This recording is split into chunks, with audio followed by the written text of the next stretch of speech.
Tudo da Canção Nova em um só lugar. Canção Nova Play. Esse Salmo 127 que nós acabamos de cantar, esse refrão, ele como que sintetiza para nós qual é o plano e qual é o projeto de Deus para a família.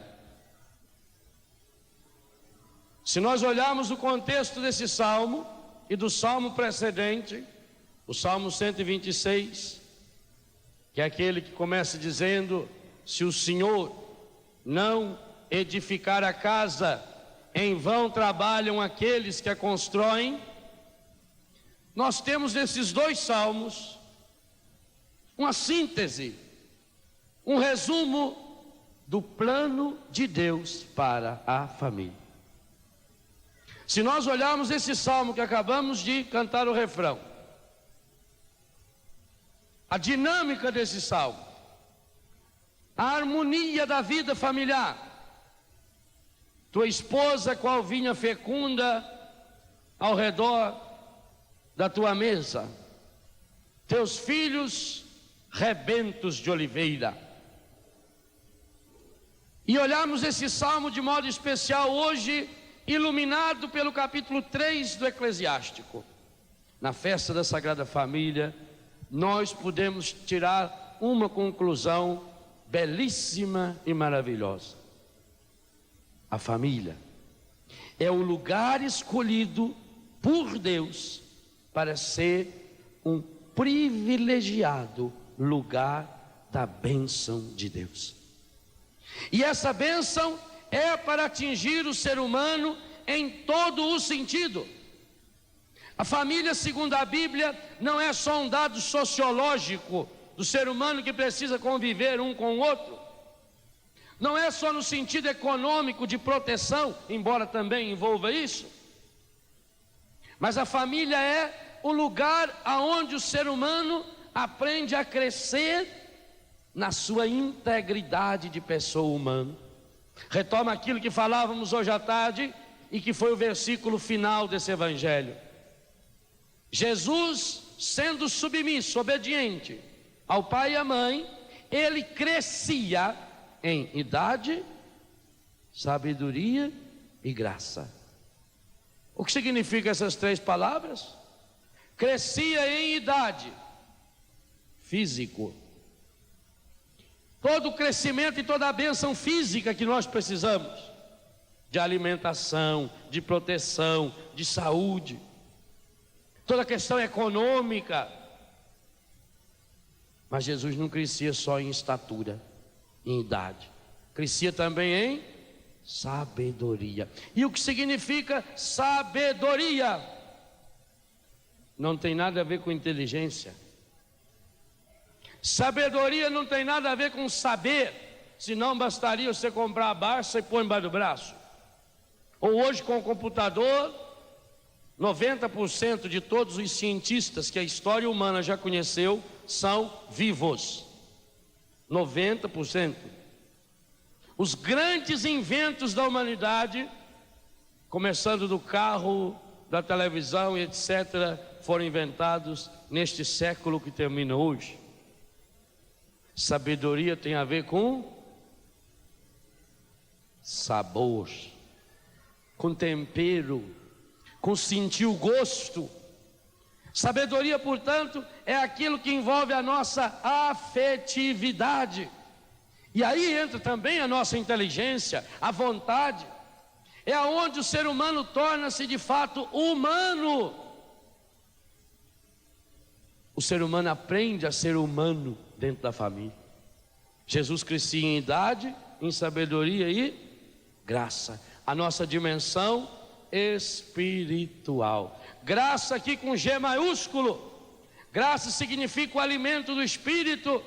Então toca as três dimensões do ser humano. O ser humano é físico, o ser humano é psíquico, afetivo, o ser humano é espiritual. Infelizmente, muitas famílias se preocupam até bastante com essa dimensão física. Uma ótima casa, conforto, estudo, roupa, mas esquece essas duas outras. Infelizmente, a família não está sendo o lugar dessa bênção de Deus para a afetividade das pessoas. Família deve ser o lugar aonde a gente aprende a amar. Se a família é a mais perfeita imagem e semelhança de Deus, desse Deus que é amor e cria o ser humano por amor e para o amor e cria-o família, a família tem que ser o lugar aonde a gente aprende a exercer o amor. E São Paulo, nesse capítulo 3 de Colossenses, continuando aquilo que nós refletíamos até o versículo 10 hoje à tarde, vai falar de alguns aspectos muito práticos desse amor, e eu quero retomar sobre isso daqui a pouquinho. Família é para ser lugar da bênção, família é para ser o lugar da graça de Deus, para que o ser humano cresça, físico, psíquico e afetivo, espiritualmente, a família tem sido lugar do quê? Quem sabe os pais, e muitos pais vão ser cobrados disso, do dia que lá, diante do padre e da família, dos amigos, jurou, o casal que iria acolher com amor os filhos que Deus lhes confiasse, educando-os na lei de Cristo e da igreja. E hoje o filho está longe de Deus. Por que será? Porque não teve essa mesma preocupação do crescimento físico, do crescimento afetivo, relacionamentos, não teve essa mesma preocupação e essa mesma ocupação com o crescimento espiritual. E sabem por quê? Porque ninguém dá aquilo que não tem. Como dar amor se não temos amor? A família, lugar da bênção, família, lugar da graça. Mas vocês sabem, e nós que trabalhamos no Ministério de Cura Interior, que trabalhamos com pessoas marginalizadas e que atendemos as pessoas em geral, hoje nós chegamos a uma conclusão muito triste. E a oração que o Padre Jonas fez hoje, no primeiro momento da manhã, transpareceu essa tristeza, embora ali em forma de cura, de restauração. A família, muitas vezes, não está sendo um lugar de bênção. É triste dizer que a família tem sido, muitas e muitas vezes, o lugar da desgraça, o lugar da angústia, o lugar da falta de amor. E por quê? Quantas e quantas pessoas na rua é alegre, é feliz, e quando chega em casa, quantas e quantas pessoas chegam e dizem: padre, a minha casa é um verdadeiro inferno. Porque falta, enquanto não existia esse tripé, imagine um banquinho de 3 pés, se tirar um ele fica cambeta. Enquanto a família não se convencer que precisa ser lugar da bênção, para que aconteça o crescimento físico, psíquico, afetivo e espiritual, a exemplo da família, da Sagrada Família de Nazaré, nossas famílias continuarão sendo lugar de mágoa, de ressentimento, de tristeza, de angústia. Façam uma pequena pesquisa histórica. Os grandes marginais da história, estes homens que cometeram absurdos e barbaridades, os grandes ateus, todos eles, na sua biografia, têm pelo menos um parágrafo onde eles contam a decepção que tiveram com a família. Nietzsche dizia: eu quis ter meu pai e não o encontrei. Sartre, o grande existencialista ateu, reclama porque nunca soube quem era o seu pai, e a imagem que ele tinha de pai era do avô, que não foi uma pessoa boa com ele. Quantas mágoas, traumas e ressentimentos nascidos dentro da família. Por quê? por uma única causa: falta Deus na família. E se falta Deus na família, meu irmão e minha irmã, se falta Deus na sua família, falta absolutamente tudo. Tudo, tudo, tudo, tudo, tudo.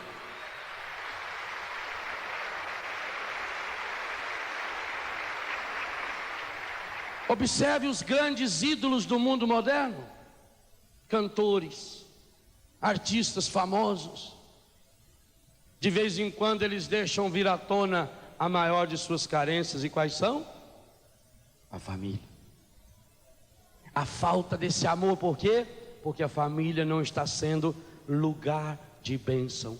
O salmo começa dizendo: feliz se temes o Senhor e andas em seu caminho, então poderás comer tranquilo e feliz do trabalho de suas mãos. Leia o salmo. Padre, por que será que na nossa casa há tanta dívida, padre? Por que será que a gente não consegue? Felizes os que temem o Senhor, os que andam em seus caminhos. Poderá viver então do trabalho de tuas mãos. Serás feliz e terás bem-estar. Tua esposa será em teu lar como uma vinha fecunda. Teus filhos em torno de tua mesa serão como brotos de oliveira. E nós olhamos para o retrato de tantas famílias e vemos o quê? Porque tantas dificuldades financeiras, porque não tem a bênção de Deus. Dinheiro que não tem a bênção de Deus, ele traz desgraça sempre, sem nenhuma exceção. Ou então nós rasgamos a Bíblia e vamos jogar fora, isso aqui deve estar errado. Vai ver que a Bíblia está errada, porque algumas pessoas aqui estão certas. Mas aqui está dizendo que o caminho para essa felicidade é colocar Deus. Ou nós construímos a nossa vida em Deus. E essa é a grande mensagem do novo milênio que começa daqui a pouco. Aqueles que construírem a sua vida em Deus passarão pelas dificuldades. Vai cair a chuva, vai soprar o vento, virá enchente, mas a casa não vai cair. Família é lugar da bênção. Hoje em dia não se abençoam os filhos. Os filhos não tomam mais a bênção dos pais. Lá em casa, lá no Biguá, era um coral, mas era 8, aqui tem 2, mas eu depois não dá 5. Antes de dormir: benção mãe, benção. Para ir no bar: benção mãe. Mas pai e mãe que abençoam o filho vai ter muita felicidade na vida. Quando Leão 13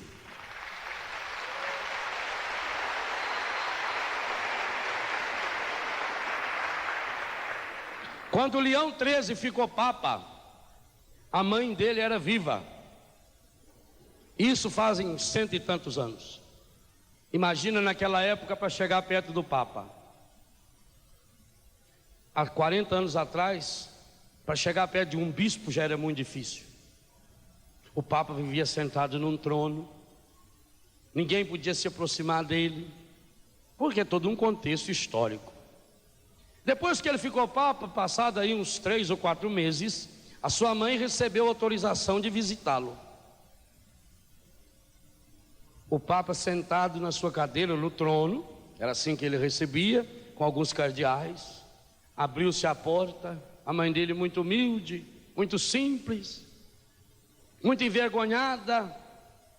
A mãe dele veio entrando com algum secretário do Papa, algum bispo junto, cabecinha baixa, andando devagarinho, coração, você imagina, coração da mãe que vai ver o filho Papa. E quando ela estava quase chegando perto dele, ele tentou quebrar aquele clima. E ele virou e falou: ei mãe, hein? Olha eu. Levantou-se, estendeu a mão para ela e falou: mãe, beija o meu anel. Ela olhou para ele e falou: primeiro filho, beija o meu.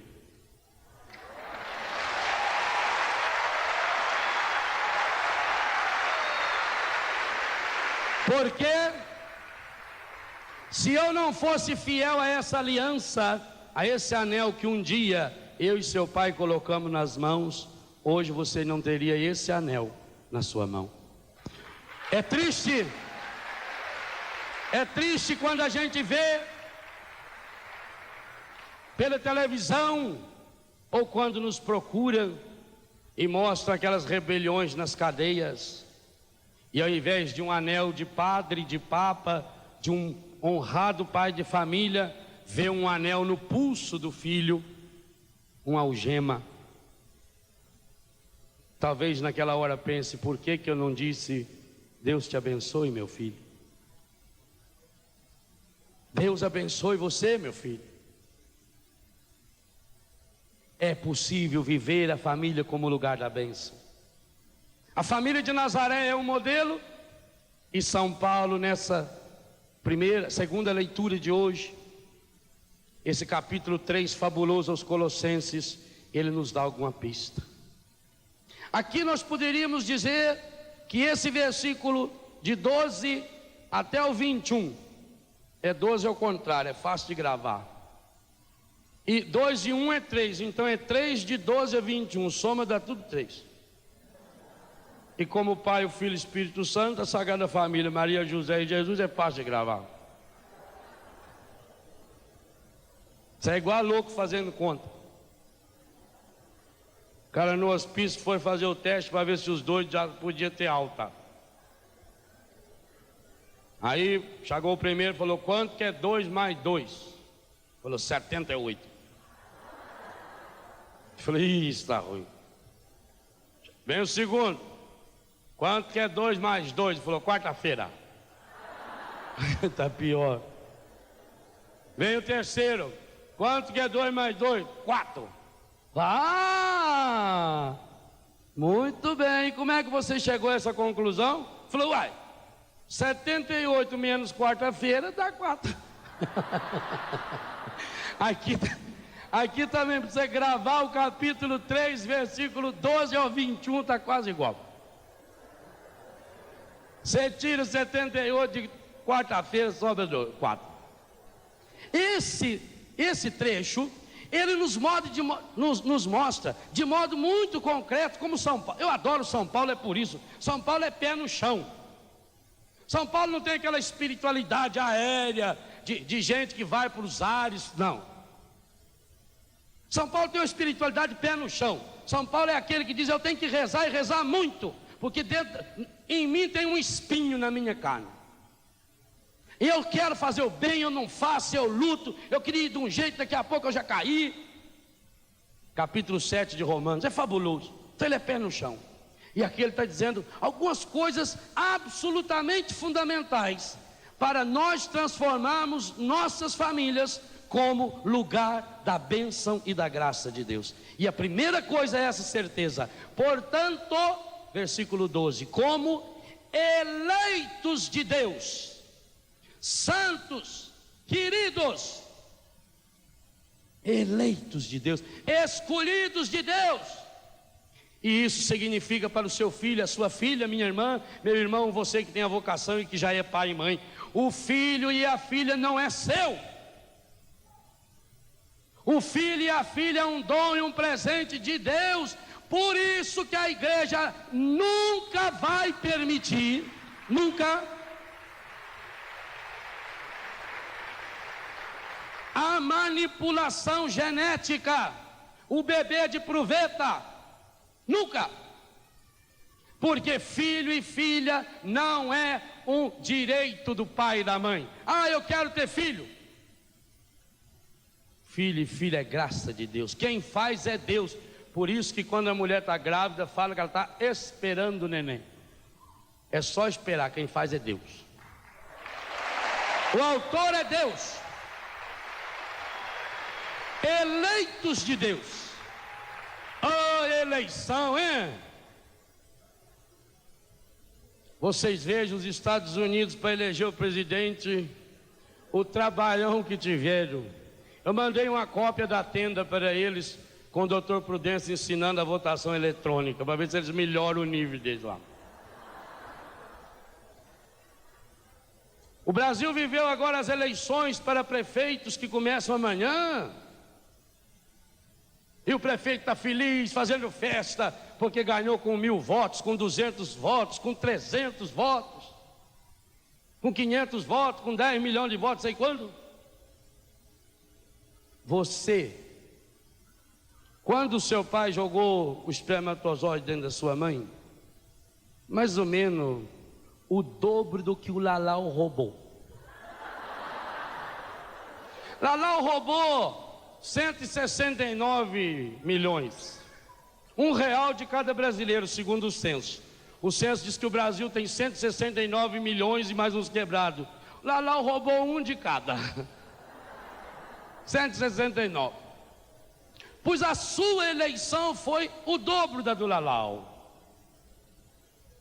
A ciência diz que o nosso pai jogou dentro da nossa mãe mais ou menos 350 milhões de espermatozoides. Um fecundou. Quem escolheu? O pai? A mãe?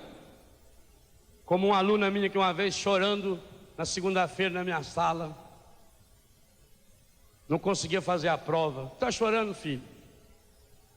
Descobri uma desgraça na minha vida.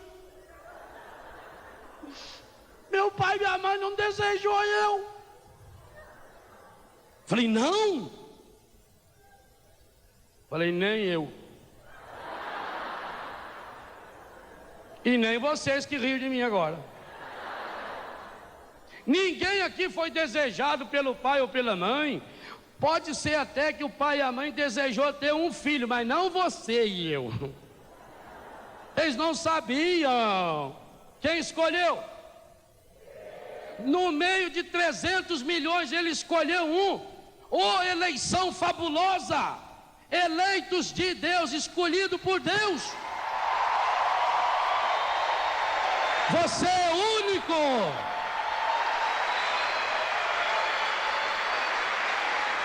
Não tem clone, porque nós já somos clones de Deus. Por isso que não existe reencarnação. Você é único. Deus não aproveita espírito velho em corpo novo. Você é único. E isso porque Deus não trabalha com lixo reciclado. Nunca trabalha com isso. Eleitos de Deus, santos. Santos é sarados, curados, restaurados, queridos. Padre, ninguém gosta de mim. Ô sua anta, Deus ama você e ama você com amor infinito, único.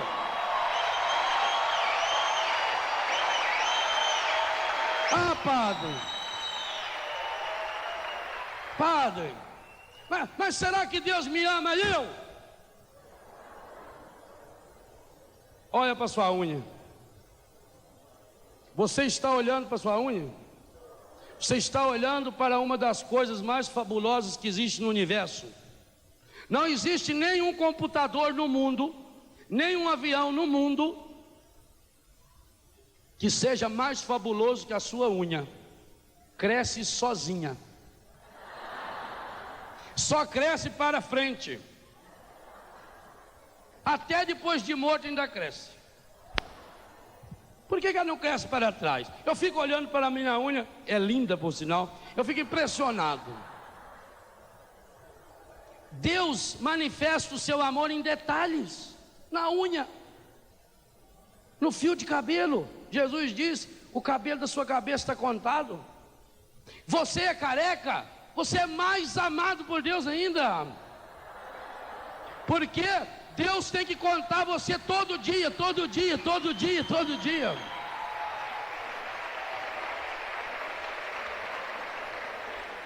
Assuma a sua careca. Só não aceite que chamem você de gasolina. Cada vez mais cara. Não aceita. O fio de cabelo. Então eu sou amado, eu sou santo, eu sou querido de Deus. Mas isso não basta. Eu que sou santo, querido e amado de Deus, é preciso revestir. Vocês já viram como essa palavra vai e volta nas passagens bíblicas? Tirar a veste velha, revestir do novo. revesti-vos de entranhada. Eu gosto mais da tradução da Ave Maria do que das outras, por causa dessa palavra entranhada. Entranhada é lá nas entranhas.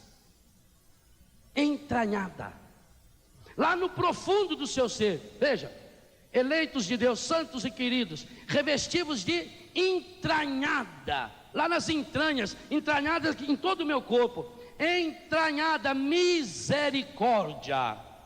Teu coração voltado para a miséria do outro. Misericórdia, bondade, humildade, doçura e paciência. 5 coisas, ai, como são importantes na vida da família. Mas entranhada é lá nas entranhas. Não é uma misericórdia de momento. Entranhada misericórdia, doçura. Na fala, custa dizer que ama, custa falar a palavra bonita um para o outro. O cara foi no supermercado, ele ficou impressionado com o casal de velhinho. Tudo que ia comprar, ele falava: querida, quer essa banana? Querida, vamos levar iogurte? O cara falou: isso aí eu nunca vi. Chegou nele e falou: escuta, qual é o segredo? Depois de tanto tempo de casado, você está chamando ela de querido o tempo todo. Como é que eu esqueci o nome? Eu não sei não. Pior que acontece. Doçura na fala, no gesto. Meus avós, os pais da mamãe, meus avós viveram 73 anos, 4 meses e 3 dias de casado. 73 anos, 4 meses e 3 dias. No dia que a minha avó morreu, meu avô falou para mim a frase mais interessante que eu já ouvi na vida. E ele não gostava de falar muito. Eu vim de Santa Catarina, cheguei em Itajubá, sentei do lado do vô, ele ficou um pouco quieto. O corpo da minha avó no centro da sala.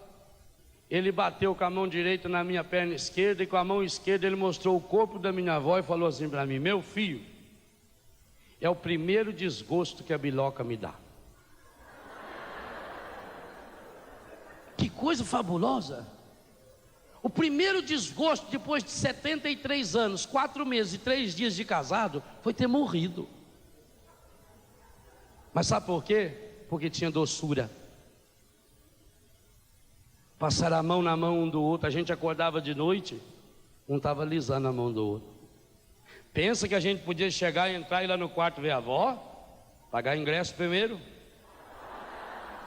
O vô ficava no alpendre, a gente chegava, conversava com ele, pedia para ver a avó, ele ia junto e ficava de plantão lá.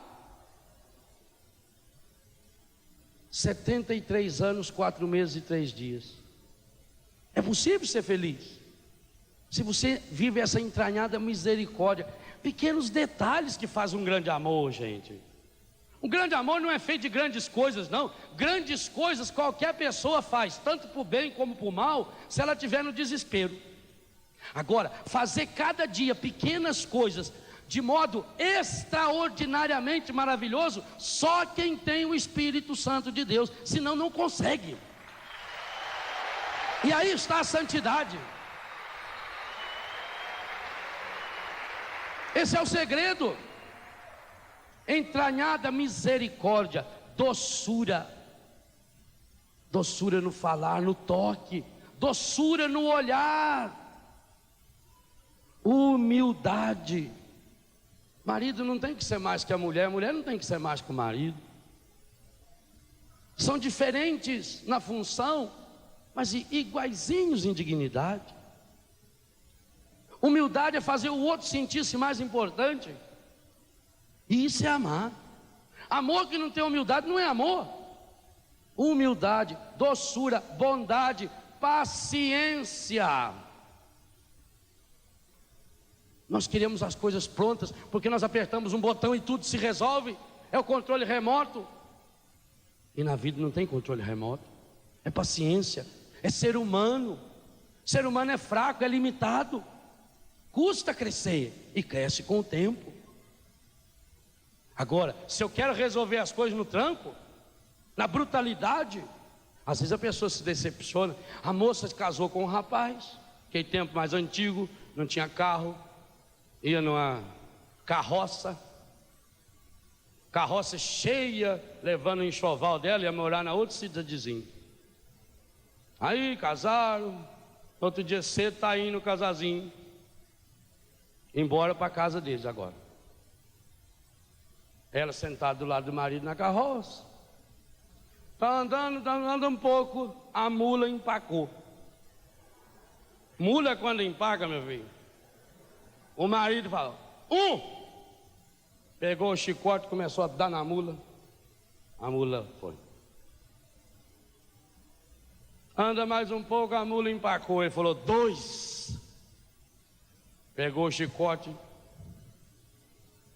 a mula andou. Terceira vez que ela empacou, ele falou, 3. Tirou o revólver na cabeça da mula. Pá. A mulher olhou para ele e falou, Deus o livre! Se eu soubesse que você era um homem tão bruto, um cavalo, um cachorro, onde você viu um homem violento desse jeito, se eu soubesse isso, eu não tinha casado com você. Então até hoje que é uma beleza vivendo. Essa paciência.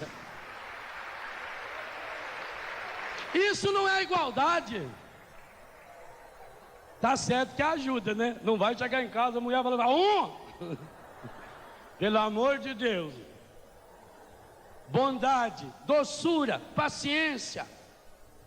Suportai-vos uns aos outros e perdoai-vos mutuamente. O que é suportar? Se essa mesa aqui, se essa estante tivesse com a perna quebrada, eu tenho que colocar um suporte. Suportar é segurar a fraqueza do outro. Mas suportar também é pegar uma alavanca, um suporte para ajudar a movimentar algo que é pesado. Suportar é você estender o braço na hora que o outro demonstra sua fraqueza. A mulher precisa ser esse suporte para o marido. Meus pais vão fazer esse ano, que começa amanhã, 50 anos de casados. Nós, filhos, nunca na vida ouvimos uma discussão na minha casa. Nunca, nunca, nunca. Nunca. Minhas irmãs estão aí. Nunca. Por quê? Será que mamãe é perfeita e meu pai é perfeito? Não, mas tem uma meta. Sabia por quê? Aquilo que assumiram lá na igreja, na frente do padre, não foi uma historinha bonita para alguém ver, não.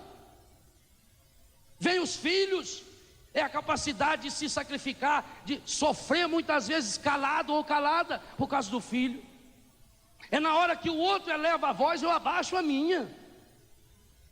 Não é criar pessoas perfeitas, isso não existe. Mas é saber suportar o outro. Na hora da fraqueza do outro, eu vou ser a força do outro. O marido, infelizmente, marido que não pode chorar no ombro da mulher, ele chora no ombro do balcão de um boteco. Ele chora no colo de uma prostituta. Lá é o lugar que ele está chorando. A gente sempre se confessa. Tem 2 jeitos de se confessar: ou pelo sacramento, ou pelo sofrimento. Faça a escolha.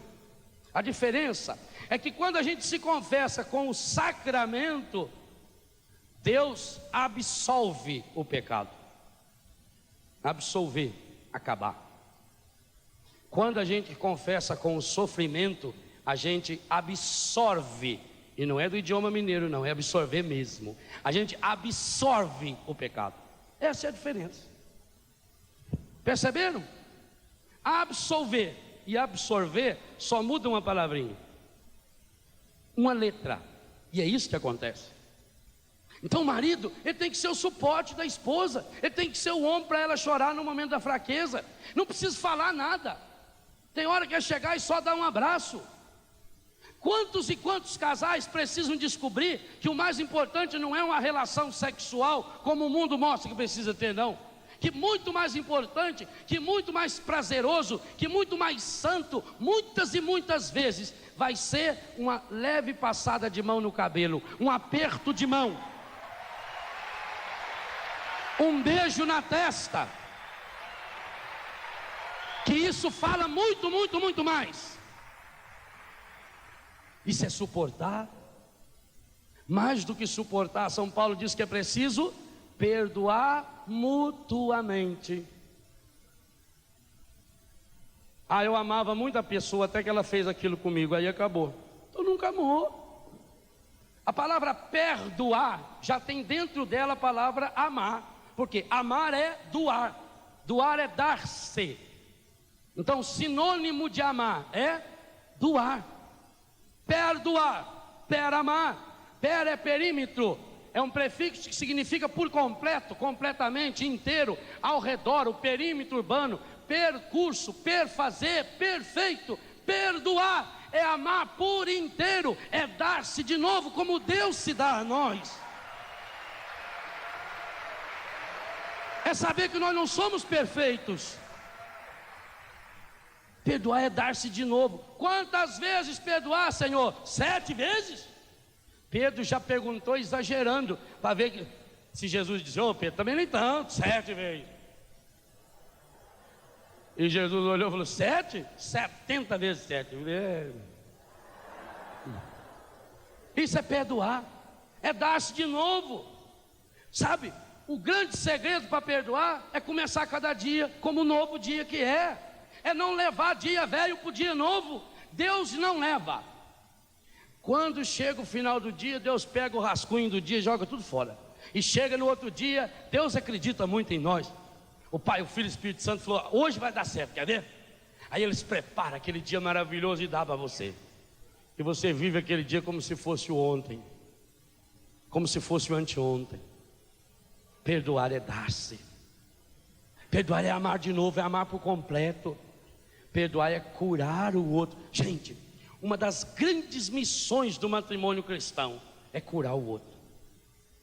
Marido, você foi escolhido de Deus e por Deus para curar a sua esposa. Quando as pessoas têm uma doença e vêm me pedir oração, eu tenho feito a seguinte pergunta para muitas delas: a senhora já pediu para o seu marido impor as mãos da senhora e rezar pela senhora? Eu não, padre.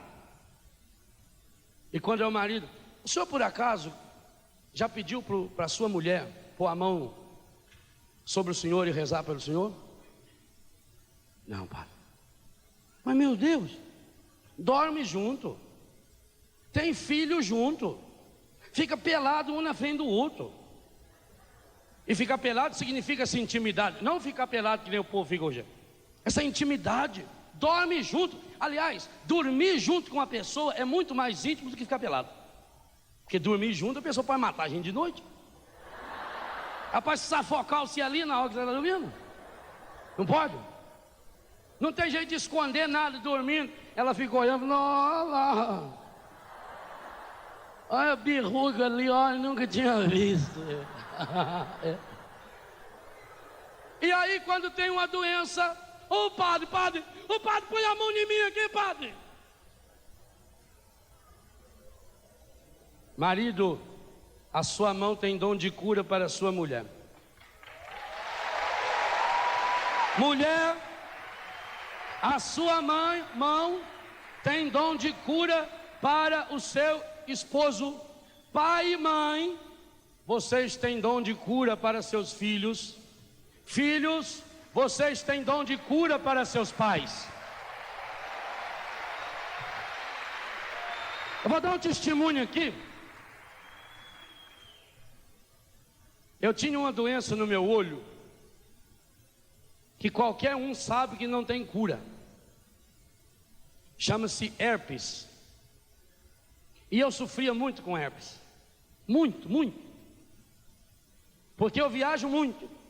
Então, moro a maior parte do tempo no sul, durante a semana. Prego retiro no nordeste, no norte, outros países. Você sai lá do sul com 4 graus, chega no nordeste com 40. Chuva, frio, ar-condicionado. Aí eu chegava em São Paulo, ia na casa da minha irmã Célia. E o meu olho estava terrível, aquela dor. Tinha que pôr uma pomadinha cara chamada Zovirax. Eu sofria. Um dia eu cheguei na casa da Célia, estava a mamãe lá. Tomei banho, me deitei no sofá e eu estava com o olho daquele jeito. Acho que a mamãe nem lembra disso. Quando eu acordei, a mamãe estava com a mão em cima do meu olho, assim. Não sei se ela rezou ou não. Eu só sei que no outro dia eu acordei, eu fui embora. Isso deve fazer uns 5 anos. Nunca mais me deu herpes no olho. Nunca mais. Não tem cura? Amor de mãe, amor de pai, amor de filho cura. E digo a você, cura qualquer doença. Olha, gente, há poucos dias eu me lembrei de um fato que me comoveu profundamente. No dia que apareceu aí em Taubaté a casa de custódia. Vocês sabem que na casa de custódia em Taubaté ficam os grandes criminosos do Brasil. Esses que cometeram crimes hediondos, crimes medonhos, como aquele menino do parque lá, o motoboy e tal. E quando eu morei em Taubaté, isso deve fazer uns 12 anos atrás, toda segunda-feira terminava a aula às 11h30 e eu ia ao correio e à tarde eu fazia compra no conventinho. Então eu peguei um Fusca e fui correndo rapidinho, estou voltando 15 para meio-dia, 20 para meio-dia, um sol de rachar. E a avenida que faz chegar ao conventinho passa em frente à casa de custódia. E é uma avenida longa, deve ter aí uns 1.000 metros, 1.500 metros, não sei, porque eu nunca fiz aquele trajeto a pé. E a gente tinha que fazer uma curva assim em frente ao conventão e bem devagarinho pegar aquela avenida. Tinha uma senhora que devia ter uns 70 anos de idade, uma roupinha muito simples, o cabelo amarradinho como minha avó fazia pituquinha, e um pacotinho na mão. E eu achei interessante porque ela estava pedindo carona. E eu parei.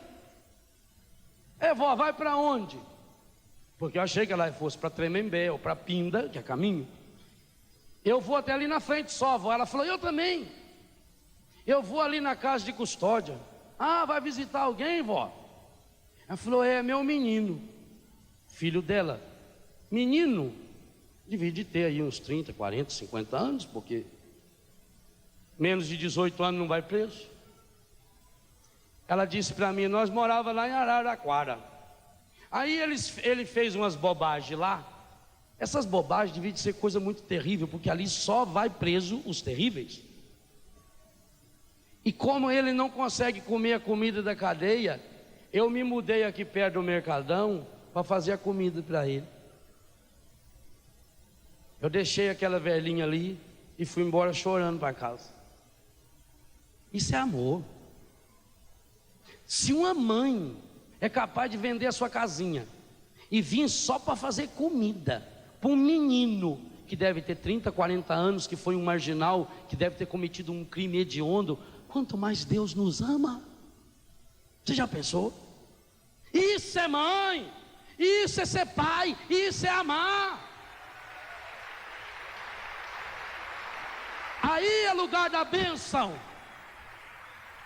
Eu não conheci o filho dela, mas eu rezei muito por ele. E devia de ser um rapaz feliz, mesmo tendo cometido os crimes que cometeu.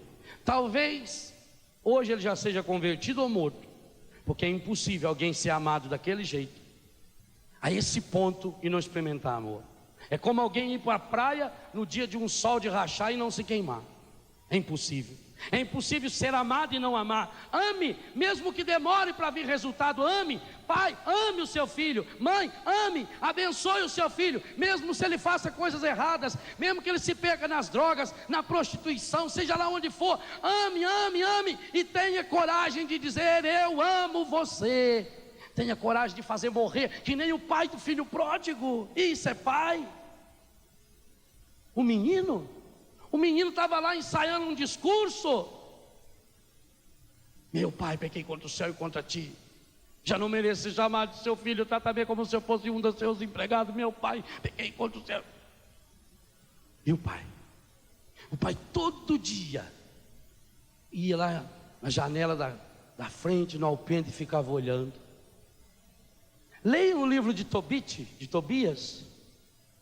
Quando o filho foi fazer a longa viagem, o Tobias, e demorava a voltar, a mãe dele desesperadamente, todo dia, levantava-se, subia na montanha, olhava para um lado, olhava para o outro, para ver a possibilidade, da onde será que ele pode chegar? Isso é ser pai, isso é ser mãe. Ame, perdoai-vos mutuamente, se tiverdes queixa contra outrem. Aliás, o pé no chão de novo. Toda vez que tiverdes queixas contra o outro, toda vez significa que vamos ter mais do que uma vez. Ah, eu te perdoo dessa vez, passa, mas esse pano branco aqui que vocês estão olhando, é que tem gente achando que vai ser torada, ou alguém que está querendo brigar. Não, é a câmera para regular, preciso bater no branco. Olharam, agora olha de mim de novo, pronto. Vocês estão pensando que estão na torada aí, toda vez. Perdoar quando? Toda vez. Ah, padre, mas Deus quer que a gente seja bom, não que a gente seja bobo. Pois se for preciso ser bobo, vamos ser bobo. Eu quero ser bobo de Deus, porque senão vou ser bobo do encardido aqui, ó. Não é verdade? Toda vez. Caiu, levantou. Como o Senhor vos perdoou. Olha, marido e mulher, não é como eu perdoei você aquela vez que você tem me... Lembra aquela vez que você falou aquilo, eu te perdoei? Agora você vai perdoar também? Não. Se você quer que a sua família seja um lugar de bênção, como o Senhor vos perdoou, perdoai também. Como é que Deus me perdoa? Deus não olha para trás, Deus não faz pergunta. Mas acima de tudo, volta a veste, revesti-vos da caridade, que é o vínculo, que é o grude da perfeição. Para que isso aconteça, 3 ordens de Deus. Olha o número 3 de novo. Versículo 15: triunfe em vossos corações a paz de Cristo. Aliás, acho que tem até uma fita de uma pregação que eu fiz sobre esse tema, o triunfo da paz. Triunfe significa que vai passar por problemas, mas quem tem que vencer? A paz. Segunda coisa, o versículo 16: a palavra de Cristo permaneça entre vós, família que não se alimenta da palavra. Terceiro, tudo quanto fizerdes por palavra ou por ação, fazei em nome do Senhor Jesus, dando por ele graças a Deus Pai. E esse é o maior de todos os segredos. Ninguém consegue amar, pode ser a pessoa mais linda, mais fantástica do mundo. Quando você começa a conviver, você descobre que essa pessoa tem problemas, que essa pessoa é limitada. Só tem um jeito de amar alguém. O único jeito de você conseguir amar todas as pessoas é ver Jesus em cada uma delas. Não tem outro jeito. E para nós católicos, isso é fácil demais. Nós comungamos. Agora, família não vai junto à missa, não se alimenta, não comunga. Padre, meu casamento vai mal. Eu não sei porquê, padre, fala. Às vezes vai o casal conversar com a gente. Não, padre, porque ela é assim, assada, e ele vai lá. Quanto tempo que vocês não confessam? Ah, confessei na primeira comunhão. Não, para casar nós confessou, não lembra? Ah, ela confessou, sim. Você não confessa. Quem não confessa com a vida, quem não confessa com o sacramento, confessa com o sofrimento. Pecado que não é absolvido, absorvido, vai para o meu corpo, para a minha mente, vira doença. Como é que vai amar? Sem Deus não existe amor. Se Deus é amor, única definição de Deus em toda a Bíblia, sem Deus não existe amor. Enquanto eu não ver Deus um no outro, é impossível amar. É como aquela história que vocês já me ouviram, mas eu acho que hoje ela cabe direitinho nesse final de reflexão. Aquela família que ia tudo de mal a pior, só dava problema, nada dava certo naquela casa. O Nelson que gosta dessa história. Nada dava certo naquela casa. E aquele homem um dia ficou sabendo que lá perto da cidade dele morava um monge que era um santo homem de Deus, que tinha o dom da cura, o dom do milagre e o dom das visões. Era um homem fabuloso. Então aquele homem naquela tarde foi até o mosteiro. Antes passou no bar, tomou uns 3 golinhos de cachaça. Esse é daquele que quando bebe cachaça tapa o nariz, que ele gosta tanto de cachaça, mas gosta dela pura, e só dele sentir o cheiro já dá água na boca. Então ele tapa o nariz para não ter esse problema. Aí ele tomou uns 3 goles de cachaça, foi lá, falou: só monge, eu vim aqui falar para o senhor, aqui a minha casa é um inferno. Eu só tenho problema, mas problema que eu nunca vi. Nós temos dívida, é uma brigalhada danada. O meu menino novinho de 12 anos de idade foi expulso de 3 colégios. A minha filha, só uma velha, ela vai gostar. Minha filha, o apelido dela lá na rua é Vassourinha, porque ela já namorou tudo quanto é homem. O meu filho mais velho, ele usa brinco. O senhor já pensou um homem de brinco? A minha mulher, vou falar uma coisa para o senhor, eu acho que a pior mulher que já teve no mundo. Uma mulher ruim, só sabe reclamar. E agora está fazendo 6 meses, 9 dias e 3 horas e 15 que a minha sogra está morando lá em casa conosco. Então lá em casa está tudo errado, é um inferno. Aí mandaram eu vir aqui, que o senhor tem o dom da cura. Eu queria que o senhor fizesse uma reza aí na minha cabeça e resolvesse o problema meu aí. Não, pode rezar em mim aí, reza em mim. Aí o monge falou: filho, estou vendo que você tem problema. Mas claro, se o senhor está vendo que eu estou aqui, uma humilhação dessa para um homem que nem eu ter vindo aqui, é porque tem problema. Isso aí eu sei. Eu quero que o senhor resolva o problema. Falou: filho, o problema é grave. E isso aí eu sei que é grave. Filho, sabe por que tudo vai mal na sua casa? Essa mãe: claro que não. Se eu soubesse, eu não vim aqui perturbar o senhor. Filho, tudo vai mal na sua casa, porque dentro da sua casa vocês estão cometendo o maior pecado da face da terra. Falou: o que, sua mãe? O senhor pode falar quem é que eu mato? É isso que ela não quer, é isso. Eu mato ela e mato ele também. Não é isso não, filho. Ah, não é? Qual é o maior pecado que pode ter para um homem? É chifre na cabeça dele. Não, filho, não é isso não. Mas é um pecado tão grave que eu não sei nem se eu posso falar. Se o senhor não falar, o senhor vai me deixar com mais problema. Filho, Deus é amor. Deus mandou Jesus Cristo vir ao mundo para salvar a humanidade.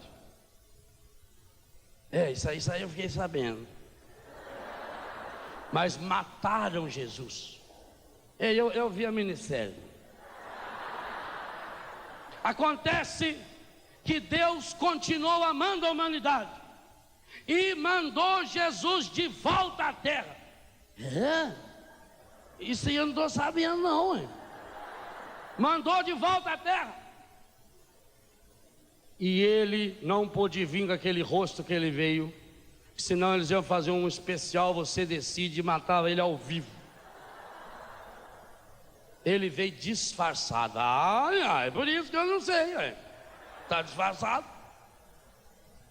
Ele veio disfarçado, filho. E ele está disfarçado em um dos membros da sua família. Não é lá em casa não. O senhor não conhece a minha família. Filho, um de vocês. Quem é então? O senhor sabe tudo. Quem é? Vocês têm que descobrir. Enquanto você não descobrir quem é o Cristo disfarçado dentro da sua casa, a sua família não muda. Ela em casa mesmo? É ela. Aí ele foi embora. Parou no bar, abasteceu, reuniu a família. Eu tenho um assunto sério para falar com vocês. Problema sério. Essa tarde eu tive uma conferência com o santo monge das visões benevolentes do futuro e do passado. E ele falou o problema todo aqui de casa. Tudo. Tem uma causa, e a causa está aqui, escondido num aí, um de vocês aí. Um aqui é o próprio do nosso Senhor Jesus Cristo disfarçado. Quem é que se apresente agora? Quem é? Pode falar. Quem é? Quem é? Falei, ih, o pai. Quem é? Foi lá, pegou o telefone. Alô? Sua mãe? É aí, ó. É. Olha, já cheguei, já, graças a Deus. Não vou ver, não, é. Olha, eu queria falar pro senhor que não é aqui em casa, não. Não. Ah, é? Sei. Mas aqui em casa mesmo. E o senhor não tem nenhuma pista aí. É aqui mesmo. Então tá bom, né? Ele falou que é aqui em casa. O menininho falou assim, ô pai, vai ver a avó? Porque tá fazendo 2000 anos que Jesus nasceu. A avó já tá meia passada. É ela, pai. Cala essa boca. Isso é uma ofensa a Nosso Senhor. Onde você viu falar uma bobagem dessa, pai? Ô filho, eu queria que você soubesse de uma coisa, filho. Sogra a gente deve gostar igual eu gosto de cerveja, geladinha em cima da mesa.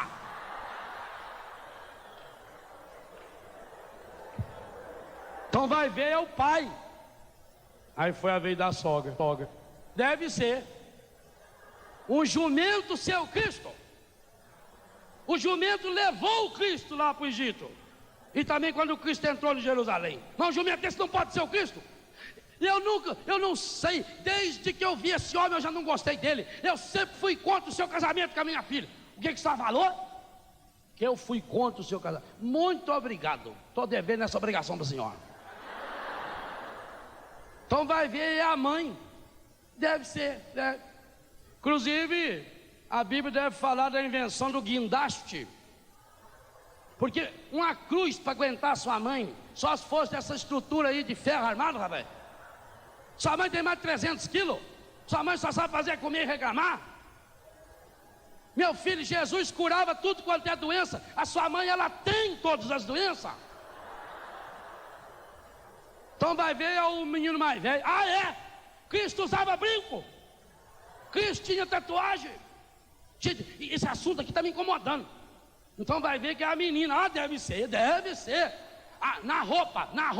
A roupa que o Cristo estava na cruz se assemelha à roupa que ela veste. Isso sim. Então o pequenininho, pai. Ah, é?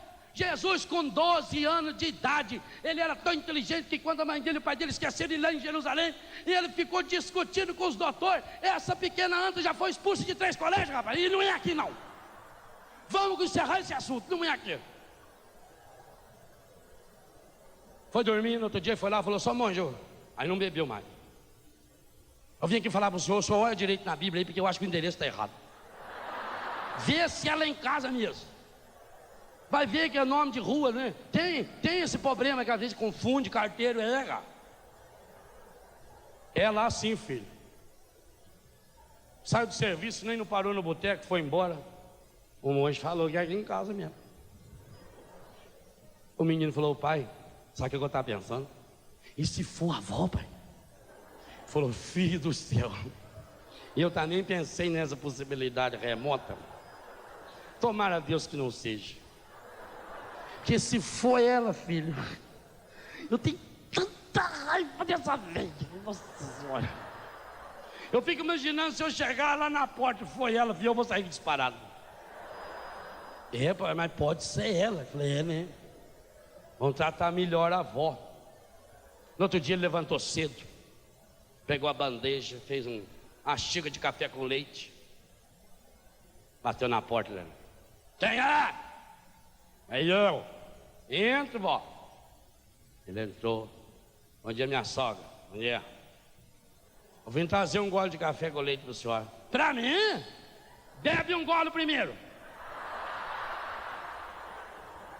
Aí ele bebeu. E a vida naquela casa começou a mudar. Aquela velha já não era mais tão braba.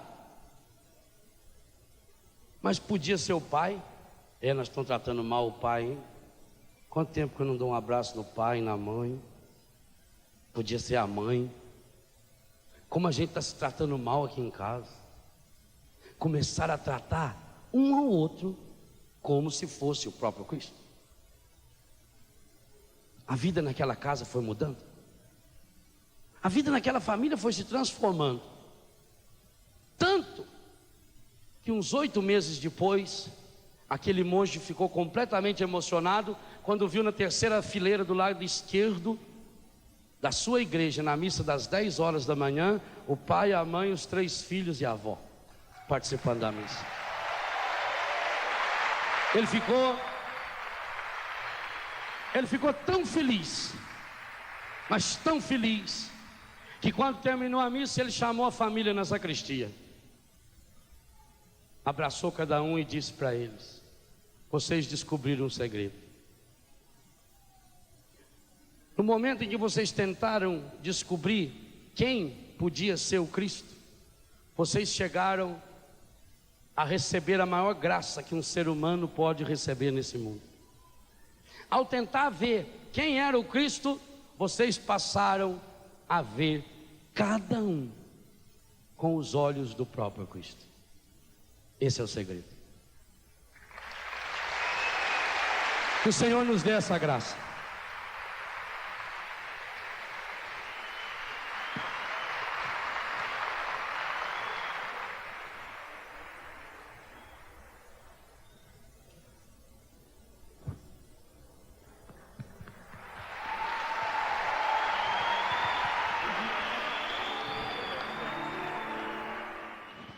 Tudo da Canção Nova em um só lugar.